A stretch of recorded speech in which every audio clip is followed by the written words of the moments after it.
Today on the Matt Walsh Show, our hallowed public health authorities and the Biden administration are setting the stage for Prohibition 2.0 with a push to put cancer warning labels on alcohol. They claim that alcohol in any amount causes cancer, but is that actually true? We'll discuss. Also, Justin Trudeau steps down. Mark Zuckerberg claims that his platforms will once again embrace free speech and open expression. But should we trust him? And a black NFL coach gets fired. Is it because he's bad at his job, or is it racism? We'll try to get to the bottom of that and much more today on the Matt Walsh Show.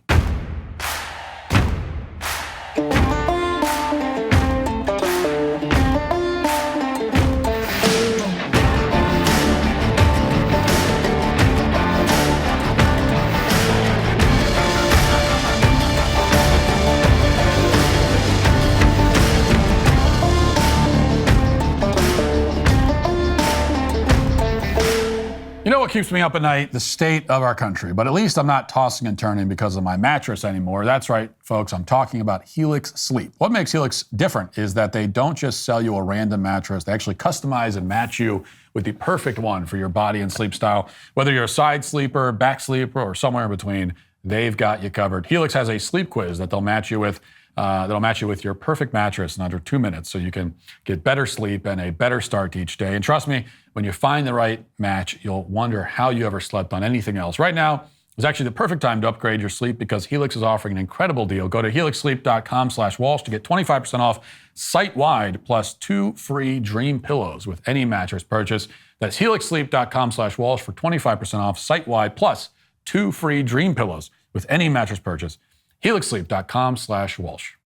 You may have noticed that there has been in recent months in the media and among our sainted public health experts, quote unquote, kind of a full court press against booze, God forbid.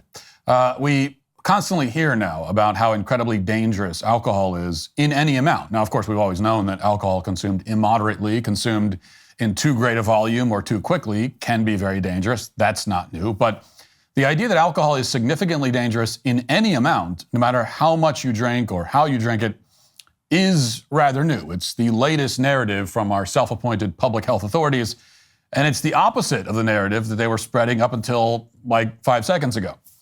Now, I know that some people will say that it's not worth questioning this narrative. After all, if fewer people end up drinking alcohol because of it, that's seemingly not a bad thing. Maybe they're overstating the dangers or even lying about them, but it's for the greater good. Let's just go with it, is the idea.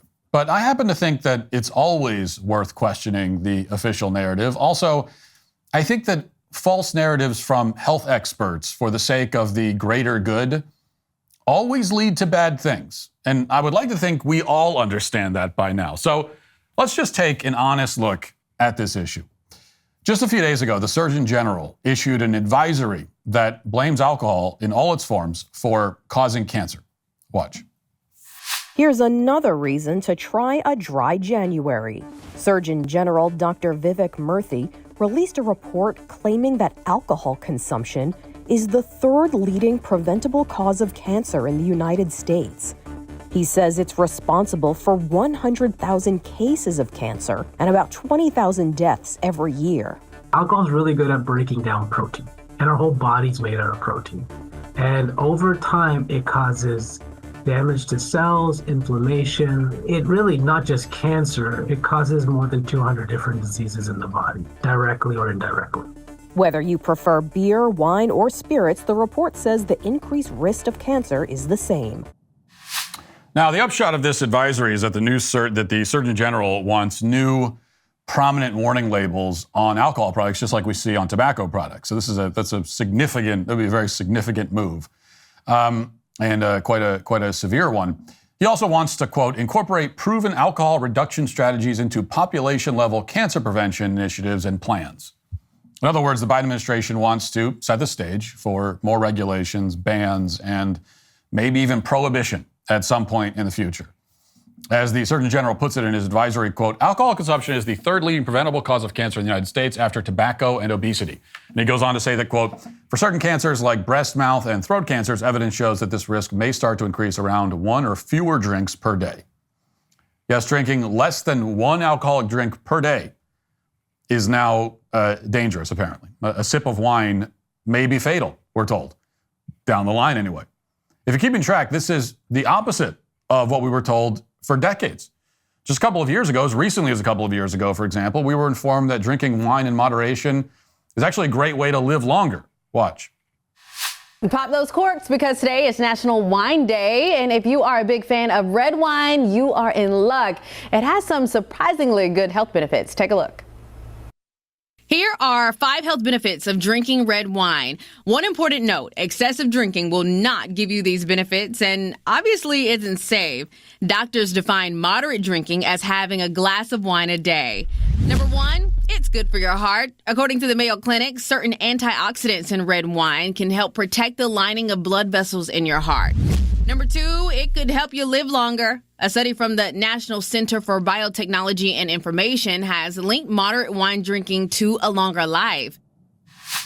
So we went from pop those corks to wine is basically cyanide in record time. So what exactly explains this sudden reversal in public health guidance? From the Surgeon General's advisory, it doesn't seem like there's a lot of new data. Pretty much every study he cites is from several years ago. So I went looking at some other news reports, and as far as I can tell, there was maybe one local anchor who bothered to, ask a question about this, and let's watch that. Dr. Erica Schwartz standing by.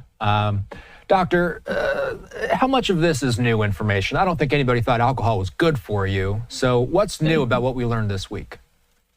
We learned that finally the government is supposed to be getting involved now because the Surgeon General has now come up with the idea that we need a black box warning for alcohol. We've known all along that alcohol is not good for you. There have been a lot of studies, and then we've been kind of going back and forth about whether one drink is okay, 2 drinks are okay. There's good stuff like resveratrol in wine, and so we should drink wine. So we've been listening to a lot of stuff. Then COVID came on. And when COVID came on, people had nothing to do except for drinking. And the more drinking they did, the more problems started coming up. And then there's this moment in time when Dr. Murthy has said, it's time to put a black box warning. Yeah, she says, we've known all along that alcohol is not good for you. We have? Because no, you guys were telling us for a long time that actually it is good for us in a certain quantity. It's good for us. So were you lying? Were you just trying to get us all cancer that whole time? Or is there like legitimate new information? That's the question.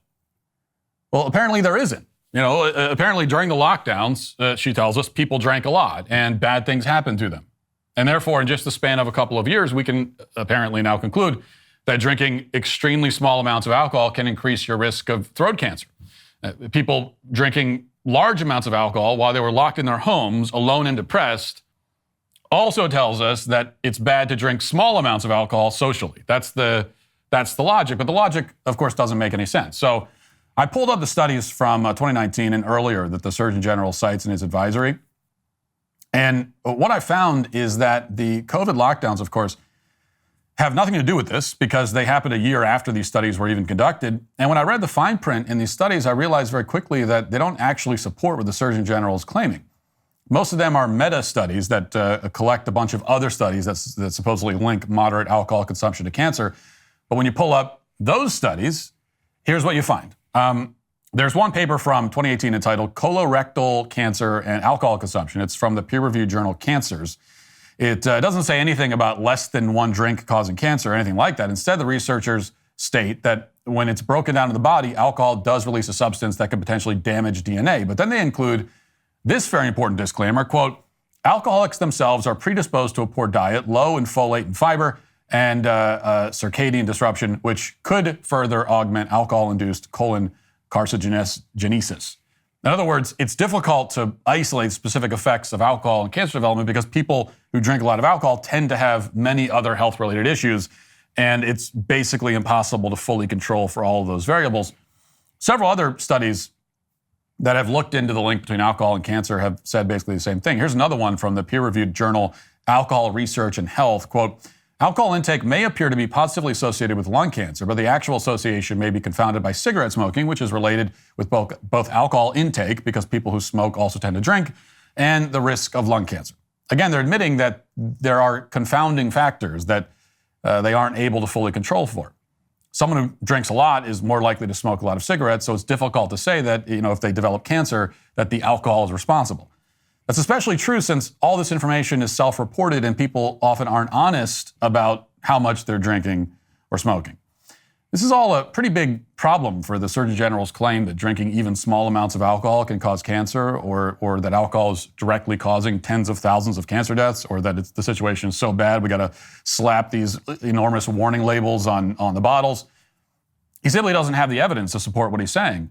Now, it's true that alcohol does release a substance that's been shown to damage DNA, but by itself, that fact doesn't tell us much. A lot of everyday substances can damage DNA. Sunlight, for example, damages DNA.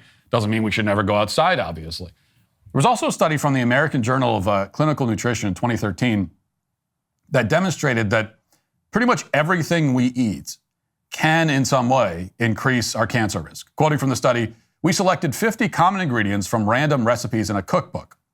40 ingredients, 80%, had articles reporting on their cancer risk. 72% concluded that the tested food was associated with an increased or decreased risk.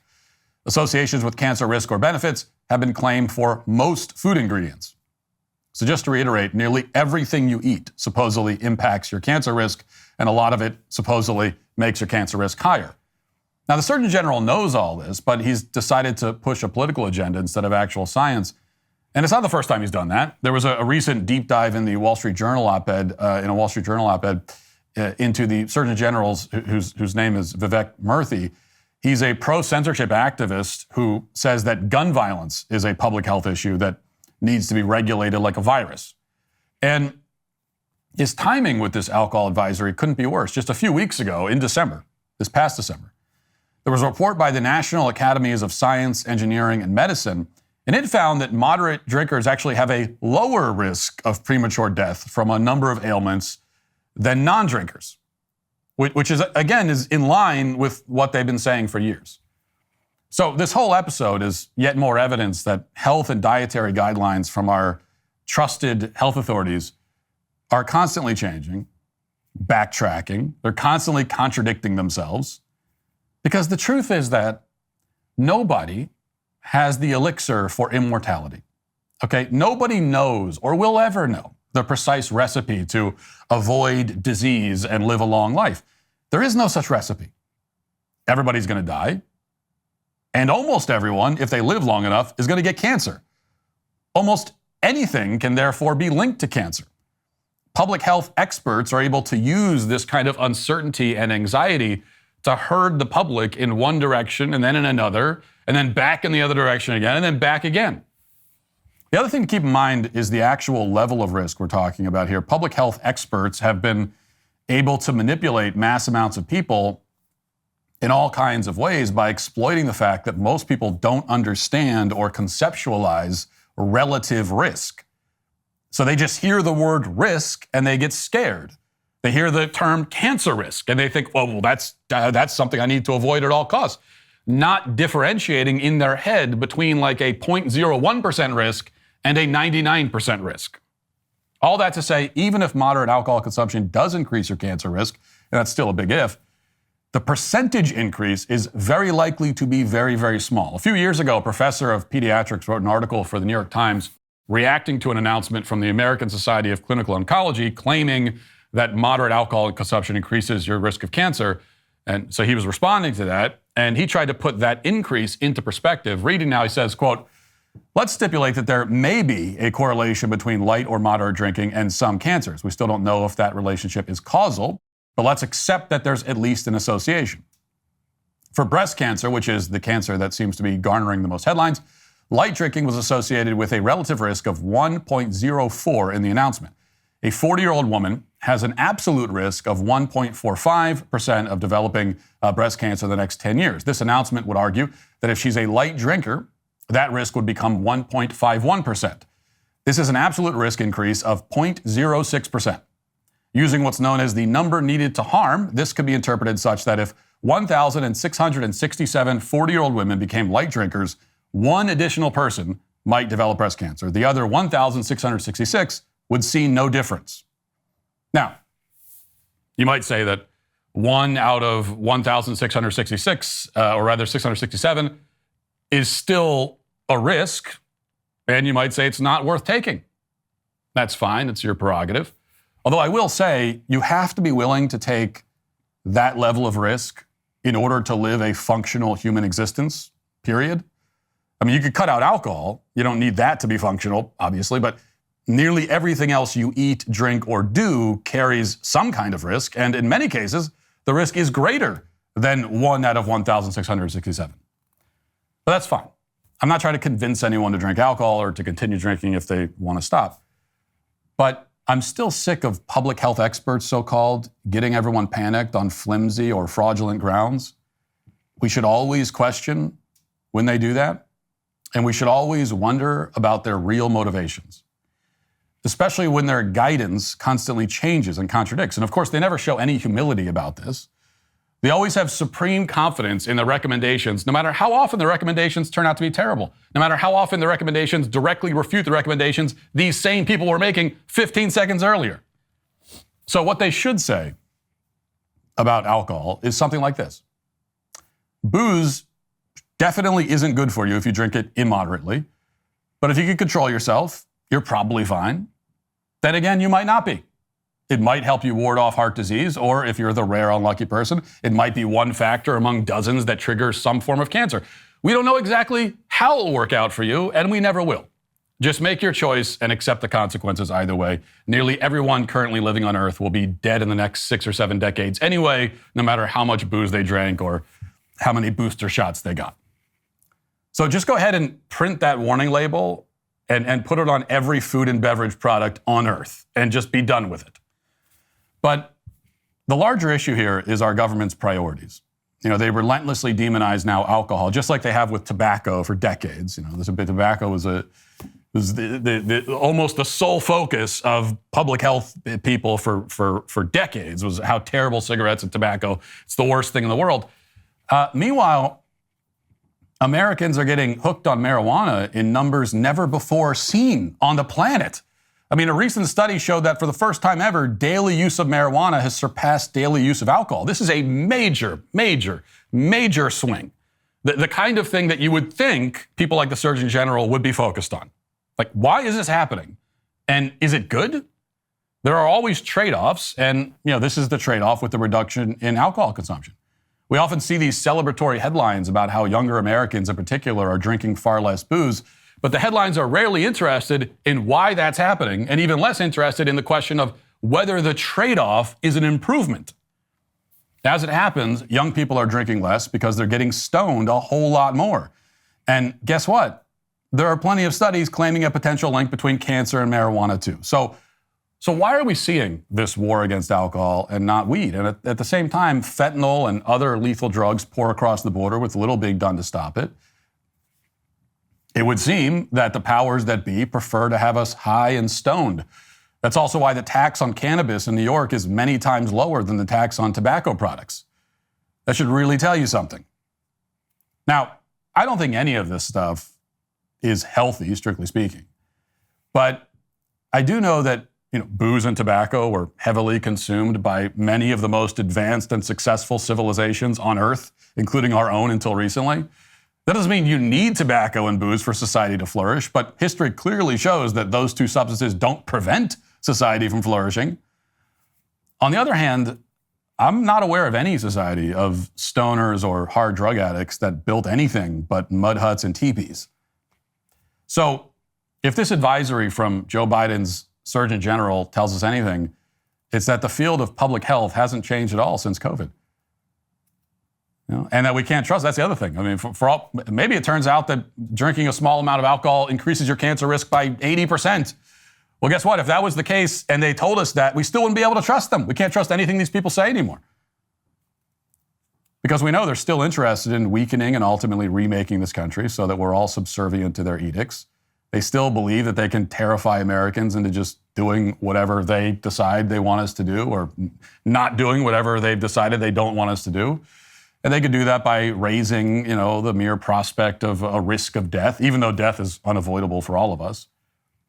What they don't seem to realize is that 5 years after COVID, some of us anyway, just aren't listening to them anymore at all. Now let's get to our 5 headlines.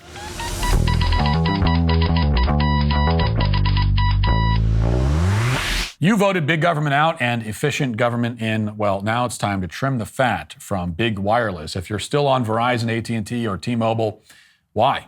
Pure Talk, my cell phone company, gives you the exact same service on the exact same towers with better customer service because they're based right here in the U.S. at half the cost. That's right. There's simply no need to spend $85 or $100 per person on your wireless bill, not when you can get unlimited talk, text, and 15 gigs of data with mobile hotspot for just $35 a month. Friends, the average family of 4 saves about $1,000 a year with Pure Talk while enjoying America's most dependable 5G network. So cut the fat out of your wireless bill. Switch to Pure Talk by going to puretalk.com/Walsh. Again, that's puretalk.com/Walsh, and you'll save an additional 50% off your first month with Pure Talk, America's wireless company. Okay, the big news out of Canada, I mentioned briefly yesterday. Far-left Canadian Prime Minister Justin Trudeau, reading out from DailyWire, announced on Monday that he will resign as leader of his party and as the country's prime minister immediately after the party selects a successor. Trudeau's decision comes as polls show him trailing far behind opposition Conservative Party in the upcoming election. Trudeau gave a statement yesterday. I think we have some of that statement of him announcing the decision. Let's watch that. Last night over dinner, I told my kids about the decision that I'm sharing with you today. I intend to resign as party leader, as prime minister, after the party selects its next leader through a robust, nationwide, competitive process. Last night, I asked the president of the Liberal Party to begin that process.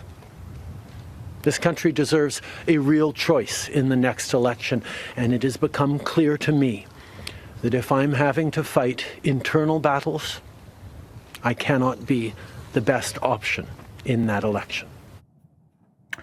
Now, I don't pretend to be an expert in Canadian politics. My take on this is very simple. Justin Trudeau is resigning because he's totally lost the trust and confidence of the Canadian people.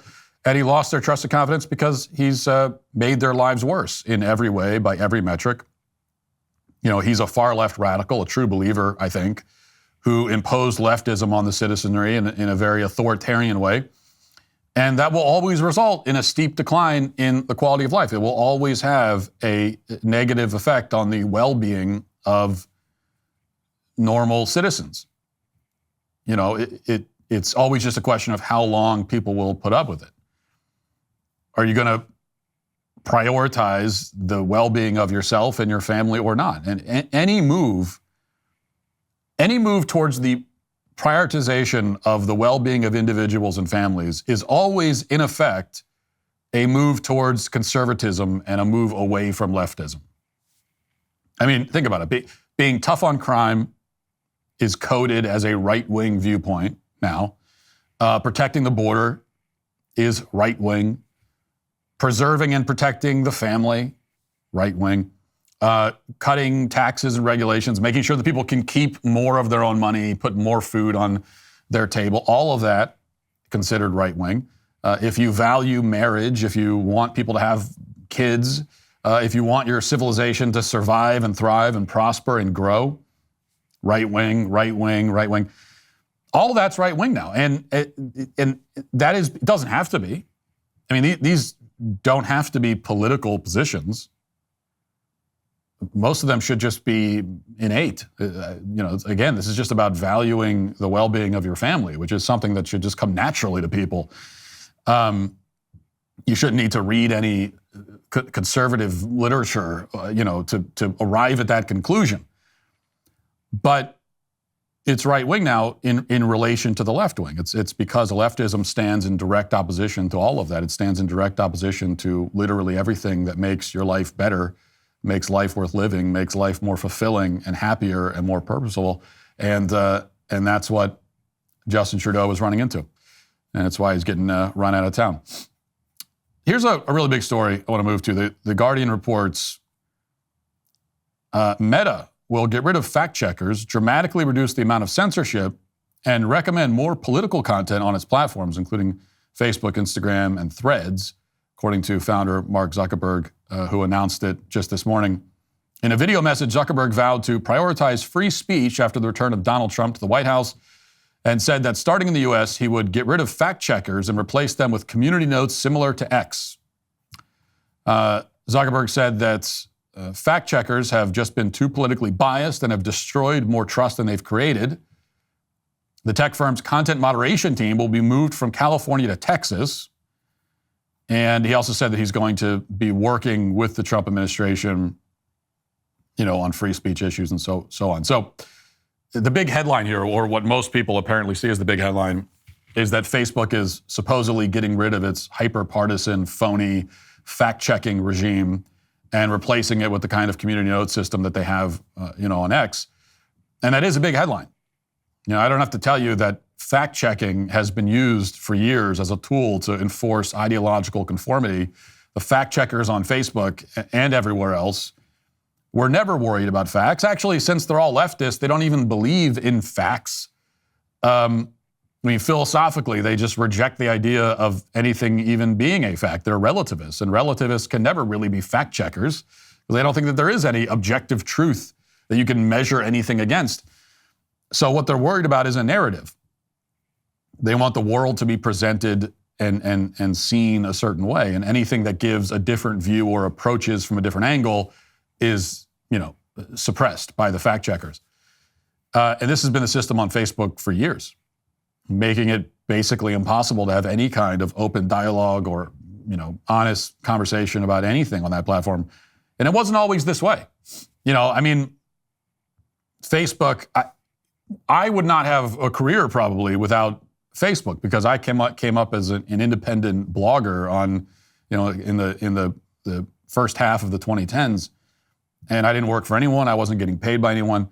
I needed some way to build an audience, some way to access an audience and build it. So I used Facebook. And I just started a Facebook account and I kind of built up an audience that way. And for years, Facebook was basically my only platform. And you could do that because you could post anything, you could say anything, you could build an audience, you could have access to that audience. There were no fact checkers. There wasn't any whatever trust and safety council or whatever they call it now. I don't remember at any point during that time. I was just saying whatever I wanted about any topic, and there was never a strike. I never got suppressed. There was never anything. They wouldn't try to shut you down for unapproved opinions. That's how it used to be. But in recent years, of course, everything changed, and it became impossible, as it is now, it's basically impossible for anyone to do what I did back in 2012 and 2013 and 2014. You can't show up as an independent, unknown, conservative voice and build an audience on a platform like Facebook now, because you just get crushed. They just crush you right away.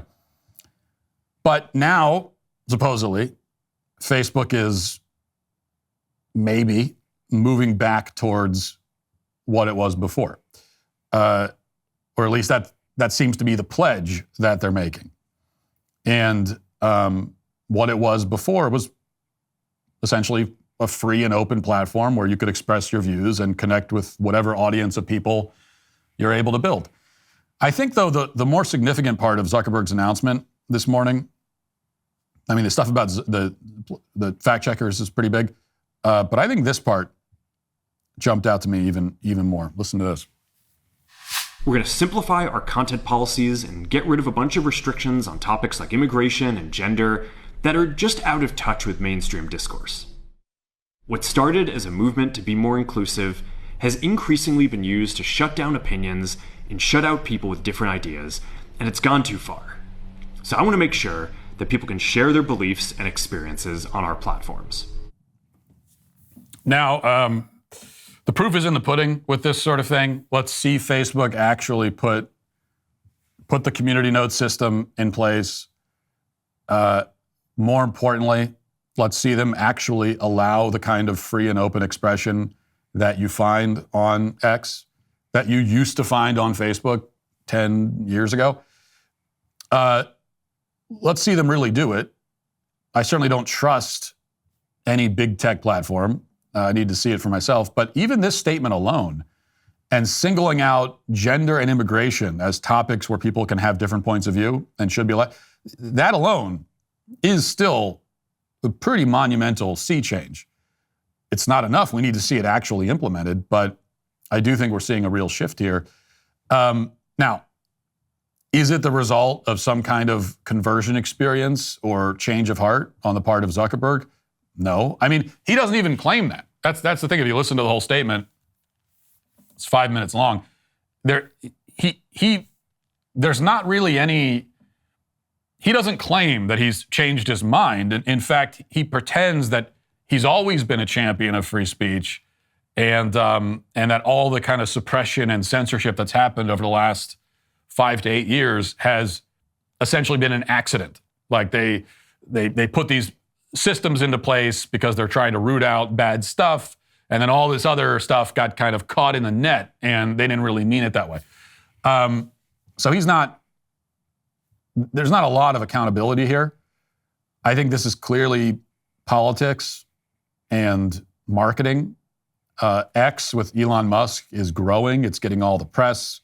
It's getting all the attention. It's where everything seems to be happening. It has all the influence. Facebook, meanwhile, although it has 90 billion users or whatever, has become a sad husk and has been for a long time. So I think that's more what has inspired this change, if it is a change, but all the same, it's good news and it's, I think, very significant. Okay, we'll move to this. Speaking of sea changes and potential sea changes and maybe some progress, staying on that note, this is a report from the DailyWire yesterday. Says the vast majority of parents oppose schools teaching their children transgender ideology. Polling conducted last month by Parents Defending Education shows the polling first shared with the DailyWire shows that 75% of parents do not support teachers providing instruction on sexual orientation and gender identity to elementary school students. Additionally, a large majority of parents indicated that they opposed teachers pushing transgender identity on kids behind their parents' backs, as has happened across the country. The survey found that 80% of parents believed that schools should not help a child change their gender identity without parental notification, while 19% said they would be fine with teachers changing a student's pronouns or providing things like chest binders to girls without parental consent. 3/4 of those surveyed said they supported legislation that would require school officials to inform parents if their child wanted to identify as a different gender at school. Just over 60% of parents said they disagreed with a Wisconsin school district policy that said parents do not have a right to know about their child's identity. Now, I've always been a guy who maybe tends to focus more on the dark cloud within the silver lining. So I have to say I'm still concerned by the 19% of parents who say that they would be okay with a teacher changing their child's pronouns or giving her a chest binder without their consent. That is a staggering amount of parents who evidently want the schools to undermine them and keep secrets from them and abuse their children. So, this is a bit like a headline that says, a majority of parents are opposed to their children being drowned. I mean, it's good that a majority are opposed to their children being drowned, but if that majority number is anything less than 100% exactly, we have serious problems. And in this case, it's 80%. Now, with all that said, I think this does, yet again, represent progress, which only shows you how bad things were just a few years ago. It shows that the left is losing the argument because it's the trends that are important. It's not the raw numbers, it's the trends. If 75%, of parents opposed gender ideology in the schools, but 5 years ago, 85% opposed it, then these numbers would certainly in that case be nothing to celebrate. They'd be a sign that we're losing, but instead the trend lines are going the other way.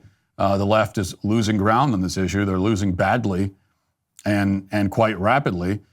And they're losing because, for one thing, as we've talked about many times, conservatives finally, I think, figured out how to effectively push back on a lot of this stuff.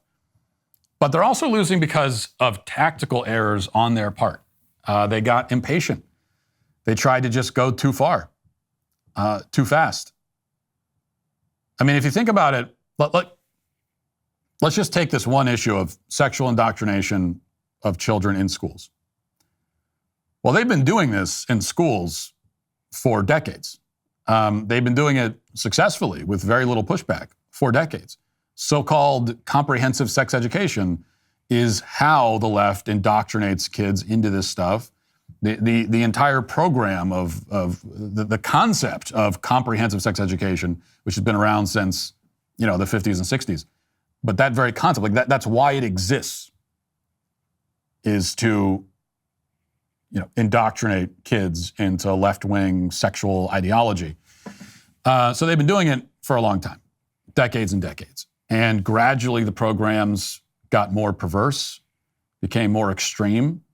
They were turning the heat up, boiling the frog more and more, but turning the knob relatively slowly. And then over the last 10 years, they just threw caution to the wind and they got impatient. And they, started putting gay porn in the schools, and they started giving out chest binders and changing kids' pronouns. They kind of went for it all. They were moving slowly but surely in that direction for decades and decades, and then all at once they tried to they tried to jump over the last few steps, and they wanted comprehensive sex education to sort of reach its final form, and they tried to force it. The public wasn't ready. The conditioning hadn't been completed, and so there was a revolt. And now they're losing many of the gains that they made over the past many decades. I think that's part of what's happening here. And it is a obviously positive development, but there's still a long way to go. All right, let's get to the comment section. If you're a man, it's required that you grow a beard. Hey, we're the Sweet Baby Gang. Okay, we're resurrecting the comment section from the grave. It's been a little while. But mainly there are comments here about Sonic the Hedgehog that I felt like that's what's inspired me to bring back the segment. But we're gonna stick with it actually this time. Before we get to that, the first one says, I can totally picture Matt mercilessly destroying his kids in a board game and taking pride in it. Now, I don't know if you meant that as a compliment, but I take it as one. I don't know how that was intended, but yes, absolutely. I never let my kids win in any game. As I said, we played Monopoly 2 nights in a row over the break. First night, there was tears. Kids were distraught. They landed on my Monopoly. They were begging me to not make them pay. I said, now you got to pay up. Well, you're out of money. Now you got to start mortgaging your properties. This is the way it goes, okay? This is the game. And then you know what? They wanted to play the next night, even after that experience.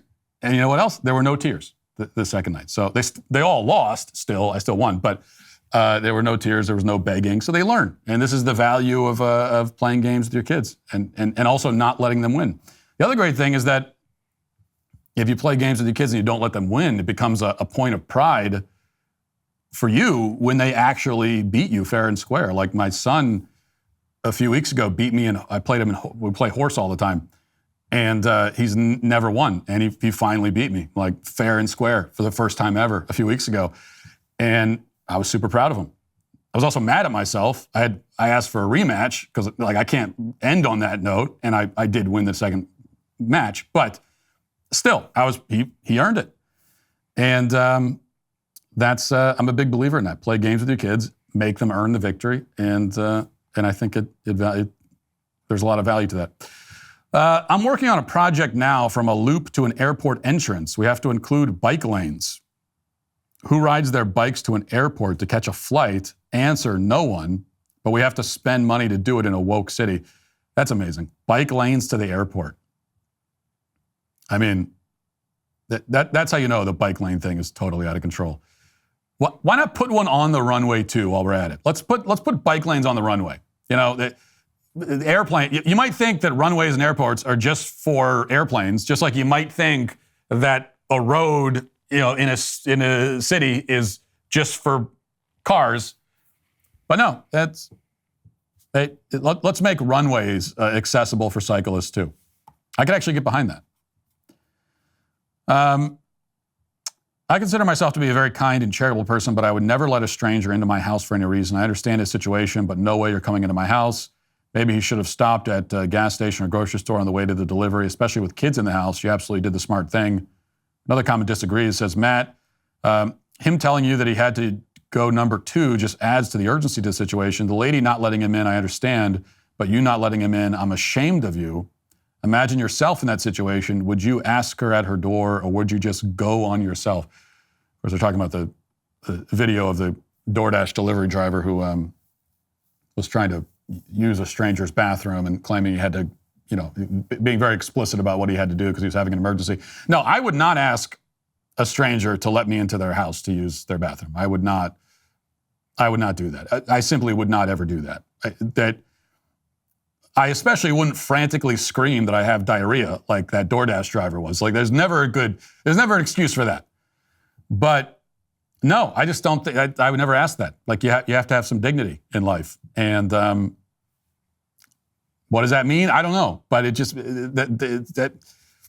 I don't know. But whatever happens is going to happen. Just make sure it happens far away from the site of civilized society. All right, here's some Sonic comments. There are quite a lot. Sonic is for adults, but specifically for adults susceptible to nostalgia. The plot you described is pretty much just the game Sonic Adventure 2, which came out in 2001. Simply put, a 5-year-old who played that game is 29 now. So the movie isn't for kids. It's for people who grew up with Sonic and want to relive that nostalgia.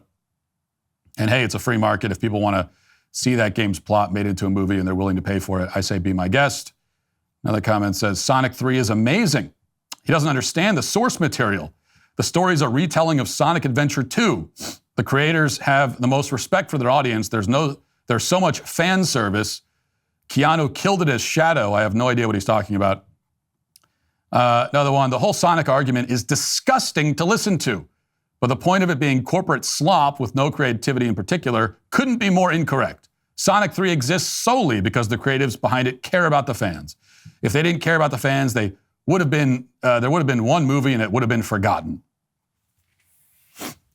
Yes, these movie studios that, cash in on IP, they're doing it because they care about the fans so much. I mean, my God.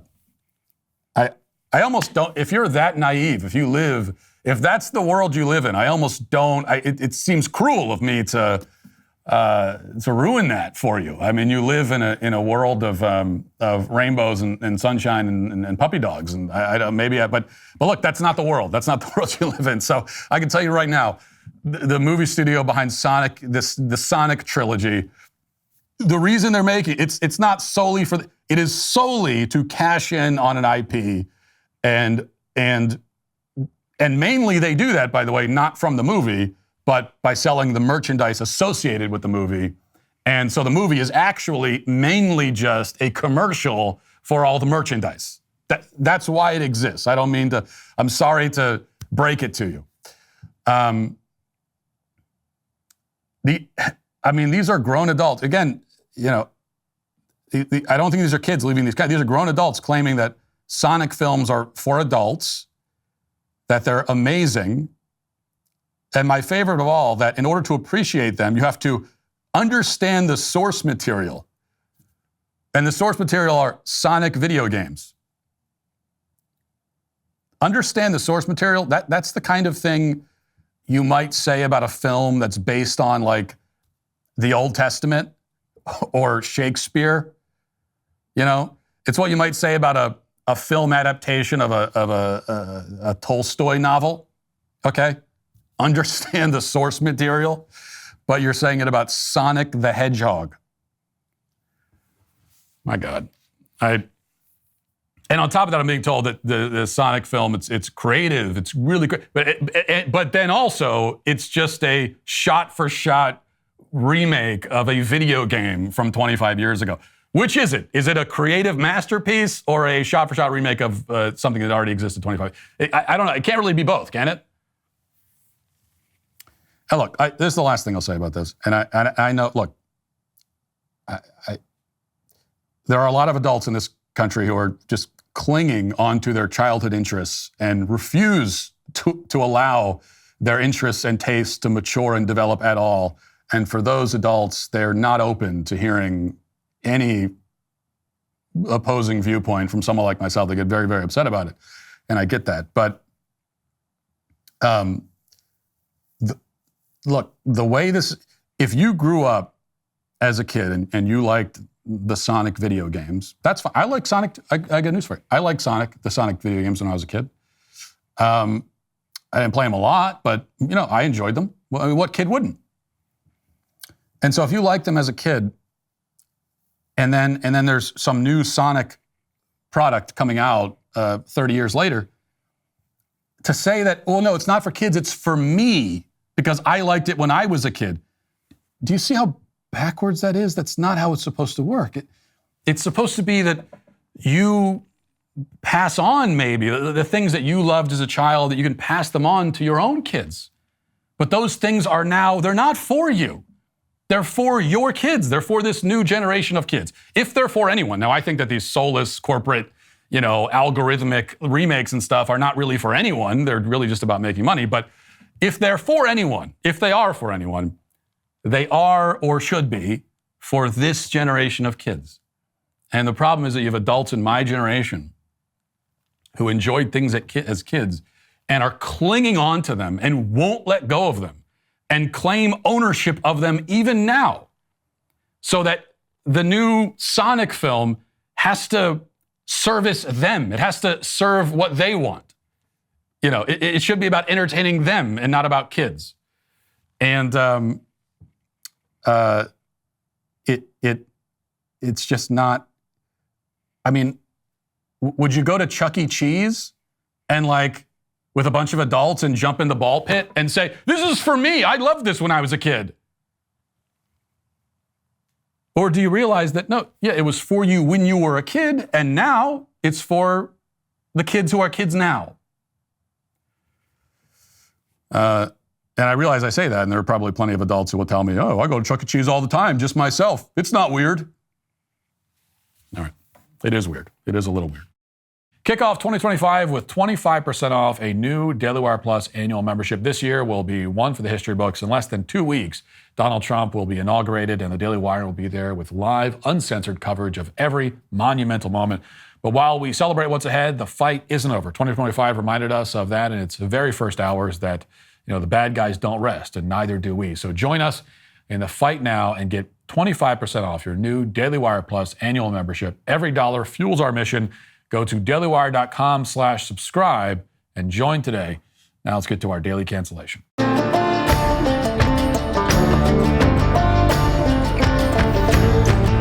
Now, I know that this fact is of no interest to many of you, but the NFL playoffs start next weekend. My Baltimore Ravens will play the Pittsburgh Steelers in Baltimore on Saturday night, and I'll be watching the game with my whole family, as I have over the course of many years. I have successfully indoctrinated my kids into Raven fandom. I have to say, it's actually kind of difficult to brainwash your kids into caring about your favorite football team. At least I found that it is. This is a challenge that nobody tells you about. There are no parenting books about it. Slowly but surely, though, my kids have come into the fold. Though they still have a long way to go before they know what it's like to have their day actually ruined because the guys in a certain colored jersey scored fewer points than the guys in the other colored jersey. Maybe they'll get there this year. Maybe we can all experience the crushing heartbreak together when the Ravens inevitably lose by 3 points in the second round of the playoffs. It'll be a family bonding experience. This is what being a sports fan is all about. But there was another source of excitement in the NFL world this week. Monday was the day when the teams that didn't make the playoffs started firing their coaches, a day that over the years has been dubbed Black Monday. The New England Patriots certainly qualify as a bad team after winning only 4 games this season, so they fired their coach, a guy named Gerard Mayo, after 1 year coaching the team. Now, we talked about Gerard Mayo on this show actually almost exactly a year ago when he was originally hired, and he used his introductory press conference as an opportunity to deliver a rather incoherent speech about race. Let's watch that again. I do see color because I believe if you don't see color, you can't see racism. And whatever happens, black, white, disabled person, I've always, even someone with disabilities, I always, for the most part, people are like, when they're young, they kind of make the spot hot. Younger people know what that means. But what I would say is, Like, no, I want you to be able to go up to those people and really understand those people. So it goes back to whatever it is, black, white, yellow, it really doesn't matter, but it does matter so we can try to fix a problem that we all know we have. Whatever happens, black, white, disabled person, even someone with disabilities, I've always, for the most part, people are like, when you're young, you kind of make the spot hot. Younger people know what that means. I'm just quoting him verbatim. Well, then maybe a younger person can translate that, because a year later, I still have no idea what he was trying to say. I really don't. All I know is that he decided to somehow, in his own way, try to make his hiring about race. And so it's inevitable that his firing would also become a story about race. Now, Mayo himself, as far as I know, hasn't made that claim, at least not yet. But some race baiters in the media have piped up right on cue to announce that Mayo was actually fired for being black, not for being a really bad coach, which he is. MSNBC published an op-ed with this title, There's a double standard for black NFL coaches. Gerard Mayo's firing shows it. The article, written by somebody named Keith Reed, says this, quote, the NFL has a history of giving lopsided opportunities to white male coaches. The short leash the Pats gave Mayo shows how far the league is from fulfilling its promises to do better at creating racial equity in its coaching corps.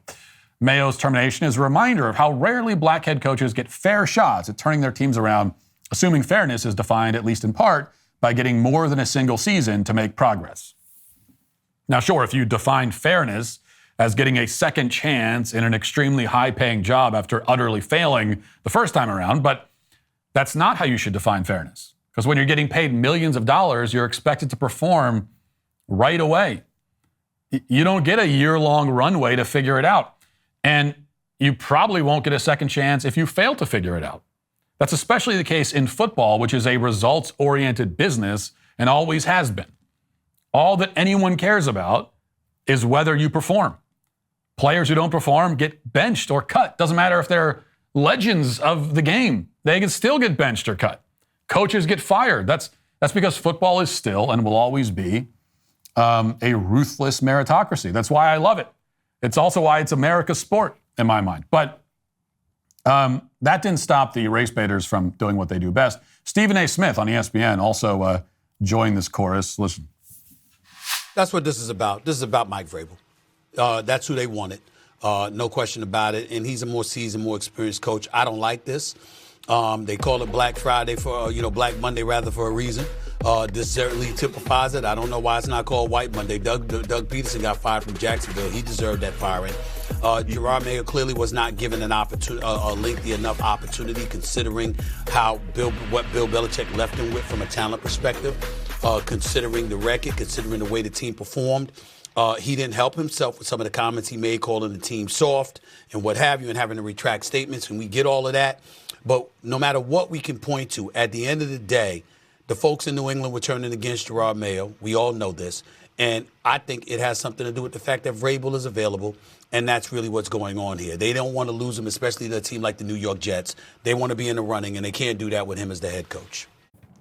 Now, the problem for the race baiters is that 5 head coaches have been fired in the NFL this season so far. Only one of them is black, 3 are white, and 1 is, I think, Lebanese or something. So now it's true that the other fired coaches had more than a season under their belts, though in most cases not much more than a season. So is it then the case that, as the MSNBC article claims, that black head coaches are more likely to get the axe after just 1 year on the job? Well, let's take a look. According to an article in The Athletic, over the past decade and a half, there have been 13 coaches fired after 1 season. By my count, 9 of the 13 are white, 4 are black. So that's more than twice as many white head coaches as black who were fired after 1 season. And one of them, Lovie Smith, was fired by the Houston Texans and replaced by another black coach.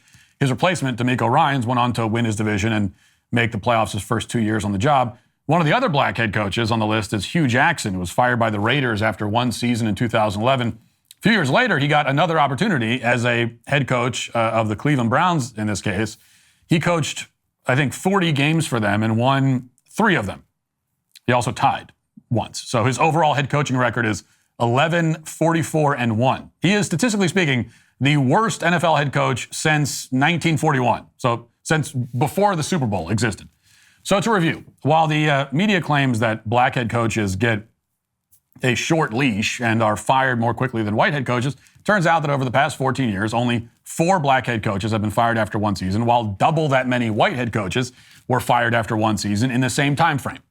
At least one of them, it might be more, I didn't check, was replaced by another black coach. In fact, the longest tenured head coach in the NFL right now is black. Mike Tomlin of the Steelers has been their coach for 18 years.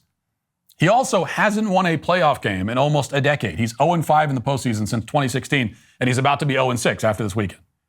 And this is the league that allegedly is unfair to black coaches. The league where a black man is the longest tenured head coach in the league, despite a total lack of playoff success in nearly a decade, and where every one-and-done coach for the past 15 years or so, save 2, has been white. But, these are all just facts.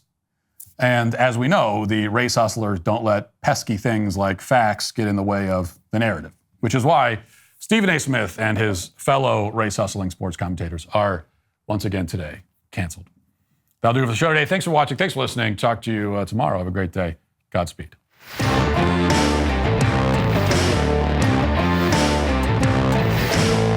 The liberal prime minister of America's evil top hat resigns. Kamala Harris certifies her own election loss. That was great. And a man who tried to blow me up gets sentenced to 5 years in prison. Check it out on The Michael Knowles Show.